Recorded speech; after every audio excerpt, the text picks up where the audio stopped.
Bonjour à tous, bienvenue dans ce nouvel épisode des entretiens de naturopathie, donc en compagnie de moi-même Gilles Donguy, bien sûr, et de mon ami Alain Tardif. Bonjour à toutes et tous. Un habitué bien sûr de la séquence, tout comme moi. Il n'y a pas de mystère puisqu'on est que de toute façon. Voilà. Donc, voilà, ça va. Bien, alors aujourd'hui on va aborder un thème un peu plus concret et pas trop polémique pour une fois. Non. Hein, ça va changer un peu. Voilà, ça va changer un peu, quoique, remarque. On va parler de la consultation en naturopathie. Alors, avant de laisser la parole à mon ami Alain, je voudrais quand même préciser une chose, c'est qu'il faut bien distinguer la consultation en naturopathie de la consultation médicale, évidemment. Hein. On n'a pas pour vocation à se substituer à une consultation médicale. Je pense que ça doit être clair pour tout le monde. Et d'ailleurs, je dirais même qu'avant de passer par la case naturopathe, il faut absolument passer par la case médecin traitant. Voilà.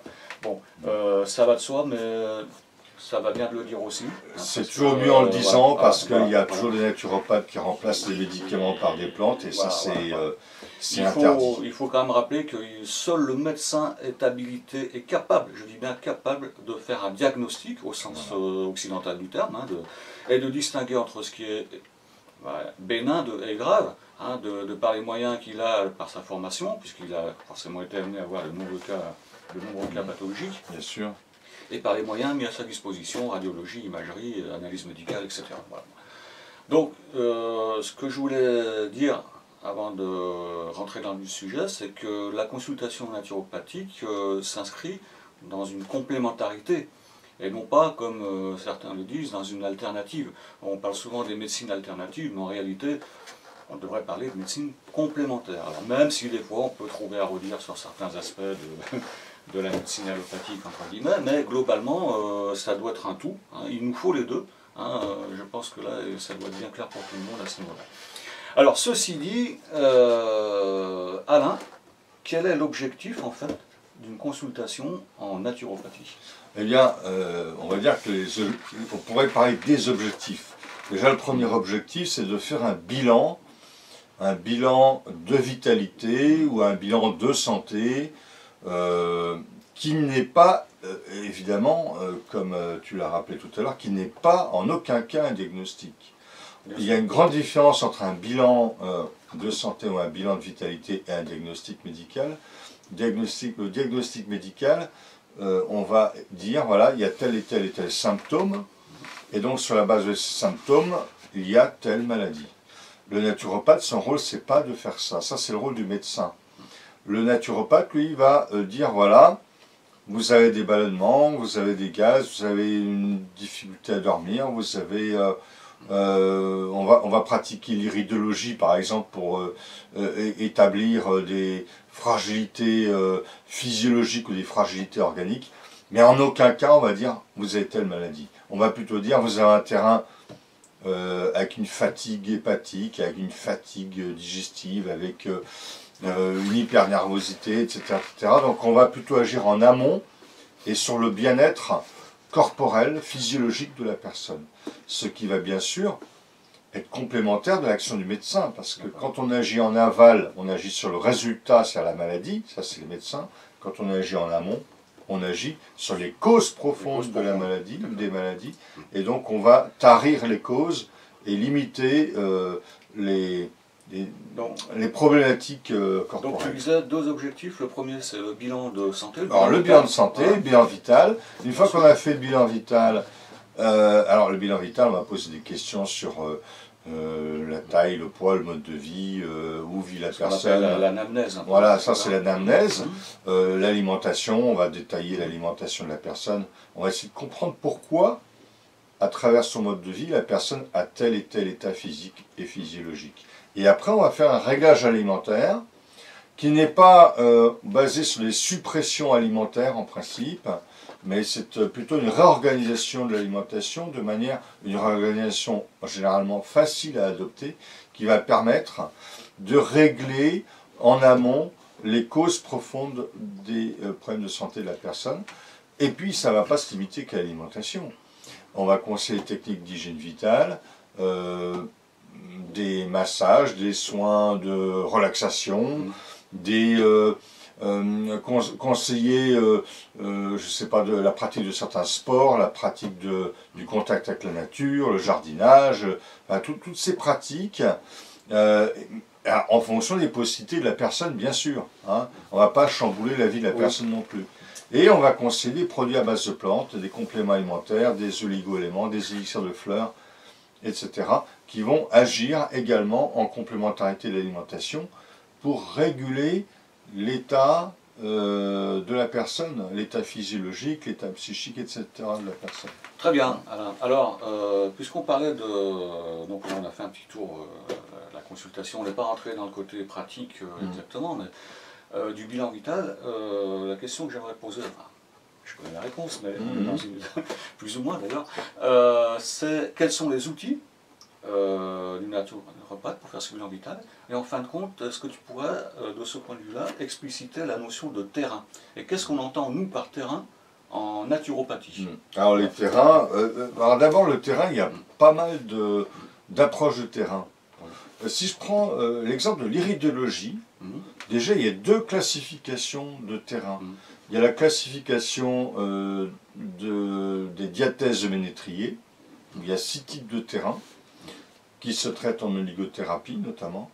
Et puis il y a la classification des diathèses selon Ponzo, qui est un iridologue actuel, un grand iridologue actuel. Et la classification des terrains selon Ponzo, c'est par exemple, dans certains types d'iris, on va voir un terrain arthritique ou rhumatismal, ou dans d'autres iris, un terrain athéroscléreux, donc qui va définir un état général du terrain. Bon. Mais après, vous avez aussi d'autres approches, l'approche des ayurvédistes, ou des humoristes, ou des... Voilà. C'est vrai que fondamentalement, en naturopathie, on parle souvent du terrain humoral. Voilà. Hein, fondamentalement, donc, puisque la théorie naturopathique est quand même beaucoup basée là-dessus, l'état des humeurs, hein, puisque nos humeurs, c'est ce qui véhicule les nutriments, les déchets. Voilà, entre les cols et les cristaux, par exemple. La notion de col et de cristaux, qui est peut-être un peu simpliste, mais qui est très parlante de ce point de vue-là. Et alors, quels sont les outils, justement, pour arriver à définir... Alors, en fait, les outils, il y en a plusieurs. Hein. Bon, déjà, l'anamnèse en soi est un outil. C'est-à-dire les questions qu'on pose à la personne. C'est déjà un outil en soi. C'est un outil même fondamental. Il peut y avoir plusieurs pièges dans cet outil. Parce que quand on pratique l'anamnèse, c'est-à-dire les questions-réponses, la petite enquête qui nous permet de comprendre pourquoi la personne est arrivée dans cet état-là, dans son état de santé, eh bien, on va noter toutes les informations, et ces informations sont à plusieurs niveaux. Il y a les informations sur ce qui se passe au niveau physiologique, il y a les informations au niveau du mode de vie, et puis il y a même les informations sur ce qui a conduit au mode de vie, c'est-à-dire les aspects compensatoires, les aspects émotionnels, le mal-être émotionnel. Donc il y a plein de mots-clés à repérer. Hein, et puis éventuellement savoir poser des questions, puisque les questions fermées ne sont pas toujours idéales, il faut savoir faire des questions ouvertes. Voilà. Alors dans certains cas, on doit poser, alors au départ, moi je pose toujours des questions ouvertes au départ. Hein. Par exemple, sur l'alimentation, qu'est-ce que vous mangez le matin? Mais si je vois que la personne a du mal à répondre clairement, eh bien après je vais orienter avec des questions fermées. Est-ce que vous mangez des fruits crus le matin? Oui ou non? Pour m'assurer que la personne mange ou pas des fruits crus le matin. Et donc ça me permet d'avoir les informations que je souhaite. Mais au départ, je pose des questions ouvertes. Hein. Tout à fait. Alors maintenant, en dehors de cette anamnèse, il y a quand même les aspects de l'observation. Alors l'iridologie. Oui, puis surtout évaluer la constitution de la personne. La constitution. Alors, vous avez par exemple les 4 grands tempéraments. Voilà. Le tempérament bilieux, le tempérament carbonique ou sanguin, le tempérament lymphatique. Alors ça, bon, bilieux, tout ça, c'est Hippocrate, et puis carbonique, c'est homéopathique. Carbonique sanguin, c'est Hippocrate. Voilà, tout à fait. Enfin, c'est des liens qu'on fait. Voilà, c'est les liens. Alors, les homéopathes ont d'autres noms. Alors, ils ont, à la place de sanguin, ils ont carbonique, par exemple. Hein, ils ont phosphorique pour le nerveux. Bon. C'est assez universel. Hein. Même en énergétique chinoise, on retrouve aussi des notions de constitution. Et en Ayurveda, on retrouve des constitutions. Il y a Vata, Pitta et Kapha. Il y en a 3. Voilà. Il y en a 3. Hein, sachant que Kapha, c'est le lymphatique. Et que Pitta, il est... considéré comme à la fois le sanguin et le bilieux, plus ou moins.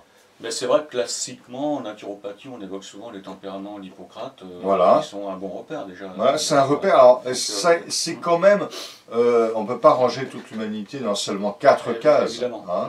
Et puis il y a des tempéraments intermédiaires, il y a des gens qui sont à la fois bilieux nerveux ou bilieux. Ce sont des jalons en fait. Qui permettent voilà, ce sont des jalons, effectivement.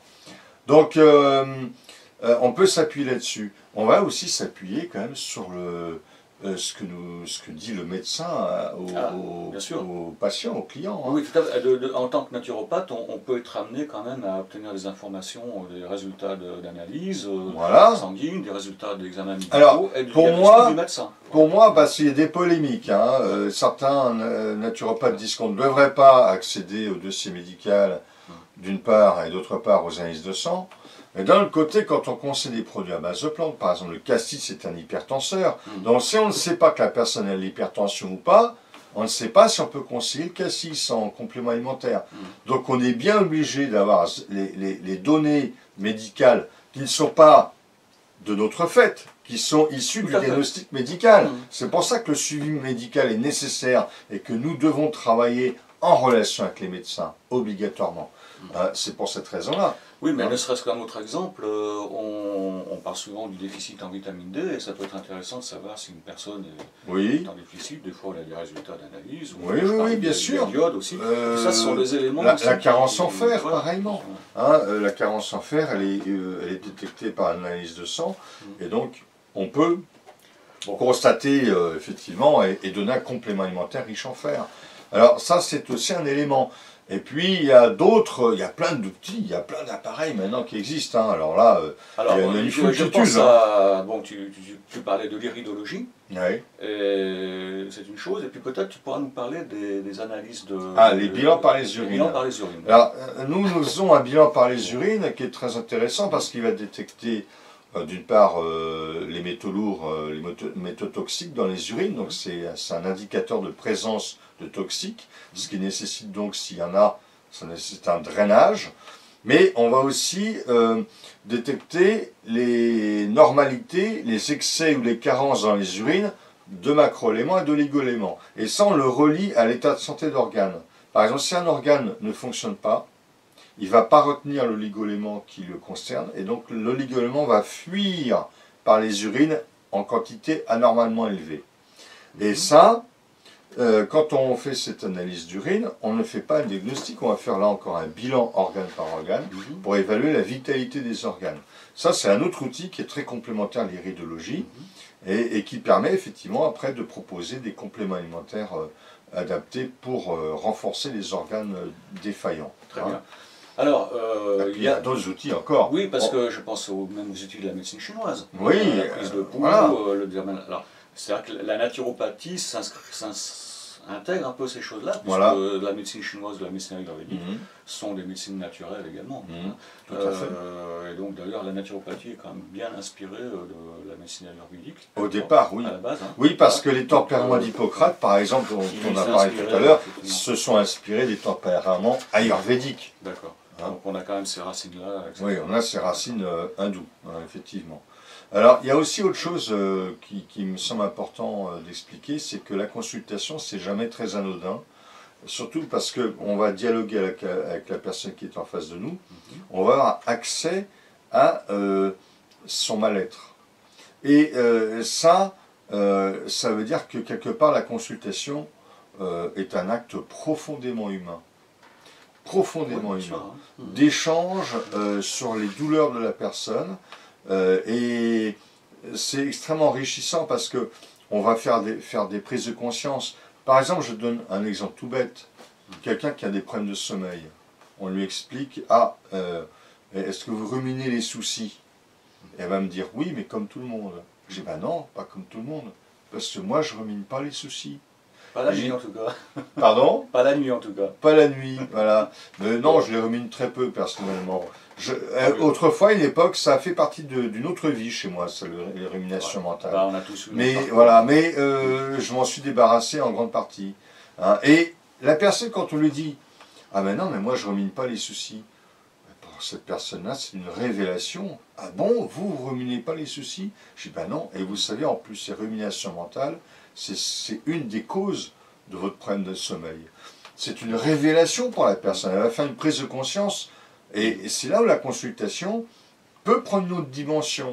C'est pas un outil uniquement de réglage purement hygiéniste. Alors, effectivement, on a une approche hygiéniste avec le réglage alimentaire. Mais il y a aussi une dimension humaine qui est extrêmement importante, où là va rentrer en ligne de compte une notion chère à beaucoup de thérapeutes, la notion d'empathie, qui est la juste écoute, l'écoute bienveillante pendant la consultation, sans juger, parce que ça c'est important de ne pas juger, l'écoute bienveillante, non moralisatrice. On n'est pas la maîtresse d'école qui va taper sur les doigts du Non, on va plutôt client. suggérer de on va suggérer, on va lui expliquer, le responsabiliser en lui disant, voilà, cette alimentation, c'est important de faire comme ça, parce que ce que vous faites, c'est la cause de tel ou tel problème, donc c'est important de faire ça. Hein, après, c'est à vous d'utiliser la clé. Tout à fait. Hein, c'est pas, on ne va pas faire de la moralisation à 2 balles. D'accord. Bien, alors, la personne consulte. Elle a son bilan vital, elle a son anamnèse, et ainsi de suite. Et du coup, ensuite, le naturopathe va agir donc, selon les modalités que tu viens de dire, mais en réalité, on se rappellera quand même que Marchessault avait défini ce qu'on appelle les 10 techniques naturopathiques. Et de ce point de vue-là, il y a peut-être plusieurs profils de naturopathe. Je dirais, il y a le naturopathe qui fait de la consultation avec du conseil, donc prescription de réglage alimentaire, de compléments alimentaires, et ainsi de suite. Et puis il y a le naturopathe qui va aussi peut-être mettre en œuvre une technique de soins comme la réflexologie ou autre. Il y a des profils différents. Il y a pas mal de types de profils. Alors moi je dirais, on pourrait classer les profils de 3 manières. Il y a le naturopathe qui pourrait travailler dans un centre de thermalisme ou dans un spa ou dans un centre de thalasso parce qu'il pratique des tas de techniques comme l'argilothérapie, la balnéo, etc. Il est dans le soin. Il est dans le soin par des techniques. C'est extrêmement intéressant. Après, il y a un autre type de naturopathe qui va surtout baser son soin sur l'anamnèse, le réglage alimentaire, la préconisation de produits à base de plantes, etc. Là, celui-ci, il va travailler surtout en cabinet de soins, sans forcément proposer des techniques... Oui, ou alors il va orienter, voilà, aller voir telle personne pour faire des séances de réflexion. Voilà. Et puis après, il y a des naturopathes qui sont plus énergéticiens, par exemple, qui vont travailler sur l'énergétique. J'en connais un. Voilà. Hein. Voilà. Qui fait un peu de soin en plus de... Voilà. Mais est-ce que pour toi, il y a quand même la notion d'une première consultation où à la limite, il n'y a pas de soins? Où on fait vraiment le... Parce que vous entendrez ça souvent, hein, première consultation, et ensuite éventuellement ça peut être sur une consultation non. plus... Alors ça c'est pas mon idée, après je respecte la vision qu'ont ces naturopathes là, attention. Hein. Mais moi mon idée c'est que dès la première consultation, on peut déjà établir un réglage alimentaire, on peut déjà conseiller des produits à base de plantes, des fleurs de bac, etc. Et déjà faire un soin de cette nature-là. Après, il y a le prolongement. Et le prolongement, il peut être aussi bien dans le plan problématique psychique, et là, le naturopathe va orienter vers un praticien qui pratique, je sais pas, des techniques, pas de l'hypnose, la sophro, etc. Où là, ça va déboucher sur d'autres types de soins complémentaires. On peut aussi envoyer vers un ostéo, quelqu'un qui pratique des massages, des soins énergétiques manuels, etc. Donc, après, il y a une suite. C'est-à-dire que la première consultation, pour moi, il doit y avoir déjà des soins, un réglage alimentaire et des produits à prendre par la personne qui vient nous voir. Et après, on peut déboucher sur d'autres choses. Sachant que pour moi, une technique ne remplace jamais une autre technique. Les techniques sont toutes complémentaires. On pourrait dire qu'on va donner un trousseau de clés à la personne qui vient nous voir, hein, aux bénéficiaires de soins. On va donner un trousseau de clés. Parfois le trousseau, il y aura 3-4 clés. Parfois il y en aura 15. Et puis parfois le trousseau va s'enrichir au fur et à mesure du parcours de bien-être de la personne a déjà son trousseau quand elle vient nous voir. Hein. Ah, elle va déjà voir son ostéopathe, son ceci, son exactement. Donc, et parfois elle est déjà allée voir un autre naturopathe. Alors ça c'est le problème, parce que vous avez parfois des gens qui viennent nous voir et qui disent oui mais je suis allé voir un tel il y a 2 mois il m'a dit ça, et puis vous me dites autre chose. Alors qui croire? Eh bien, alors si, vous savez, on a chacun une vision. La vision du thérapeute, quelque part, du moment qu'il n'y a pas d'erreur technique, la vision du praticien, elle s'impose à elle-même, cette vision-là. Et on ne peut pas dire que tel praticien, parce qu'il y a une autre vision, est mauvais, ou a une mauvaise vision, et que soi-même on a une bonne vision. Ce sont des visions différentes selon le prisme que nous avons. On n'a pas le même prisme. Personne n'a le même prisme. Par contre, évidemment, c'est des erreurs techniques. Alors là... par erreur technique, plutôt dans les soins. Bah oui, par exemple, si vous donnez du cassis à quelqu'un qui a une hypertension, alors que c'est un hypertenseur, ça c'est une faute technique. Et là, je peux dire, votre naturopathe que vous avez vu il y a 3 mois, c'est un mauvais naturopathe, il ne connaît pas les plantes. Mais là, on distingue une erreur technique. Tout à fait, tout à fait.